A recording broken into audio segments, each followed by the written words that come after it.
I've not made any notes.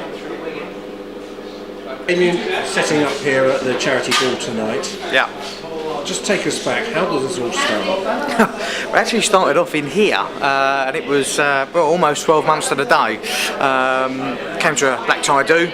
It was for Little Havens, charity I didn't know much about, and ultimately by the end of the night I felt that I needed to do something more than the sort of raffle, really. Yeah, it really led from there. Got speaking to one of the guys from Little Havens, and one thing led to another, really. All of a sudden I'm climbing a mountain. It's ridiculous, yeah. Because there is quite a leap, if you don't mind me saying, from doing a bit more than a raffle to going up Everest. What work have you been doing?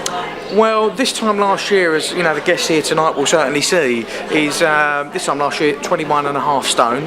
You know, really didn't do much at all in life other than work and eat, apparently.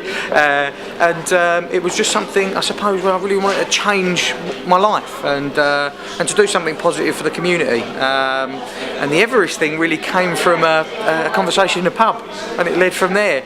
We'll do base camp. Yeah, that won't be a problem. Won't be a problem. And I then started researching it, and you know, from there on, one thing led to another. And as I'll be announcing this evening, I'm actually going for a summit attempt. So something quite different to the original plans, really.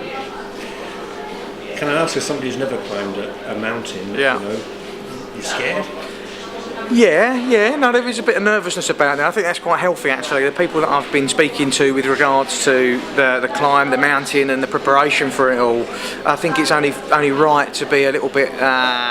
I'm not too sure scared's the right word, but apprehensive probably a better word. And you've got to have a lot of respect for the mountain. It's one of these places where if you get it wrong, you really do pay the price. And my aim is to try not to get it wrong, and that's really it.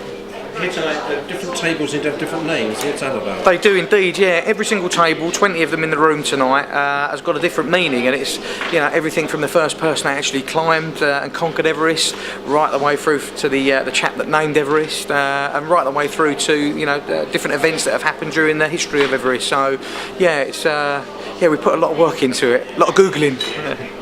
A lovely evening tonight, but when do you actually set off? It actually marks a 6 months countdown. I actually leave for Kathmandu via Bahrain on the 7th of April next year, and I could be away anything from a month right the way up to 3 months. Depends on the weather, depends on how I acclimatise to it all, and ultimately just depends on the circumstance of whether the mountain will allow you to sort of summit or even get near it. And for people who want to contribute money, how do they get in touch with you? Yeah, I mean, the best way to do it is via my website. It's got a secure link right the way through to Just Giving website, which most people will know, and it's www.essex2Everest.org.uk. And that's the best way to apply and to donate ultimately. The other thing that I'm actually doing is something that you'll see around the room here today, and if you ever sort of look at pictures of Everest, you'll see lots of brightly coloured flags hanging from the tents and from the summit itself. And what we're actually doing is selling space on a set of flags that I'll be taking to the summit. So, you know, for the princely sum of a £5 donation, all of which goes to Little Havens, you can have your name or a loved one's name printed on a flag, take it to the top.